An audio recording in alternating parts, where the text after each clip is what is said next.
विधानसभा 2024-25 आर्थिक वर्ष पई राज्य बजेट उपस्थापन करिसेंती मुख्यमंत्री तथा अर्थमंत्री मोहन चरण माझी।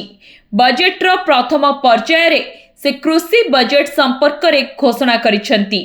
कृषि और आनुषंगिक क्षेत्र हेउची राज्यर प्रमुख नियुक्ति प्रदानकारी क्षेत्र।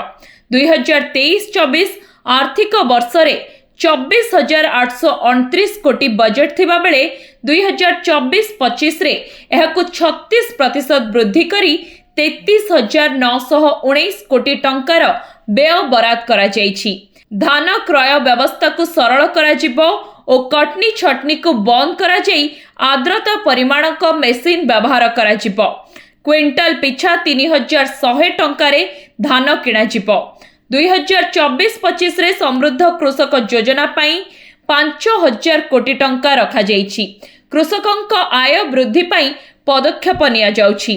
पीएम किसान योजना रे चाषींक नारे थिबा जमी को आधार न करी राज्यर उभय सहरांचल और ग्रामांचल चाषी को अंतर्भुक्त करने को पदक्षेप निया जायछि। सीएम किसान योजना रे अतिरिक्त टॉपअप प्रदान करिथिबा घोषणा रे कहिसेंती मुख्यमंत्री तथा अर्थमंत्री मोहन माझी।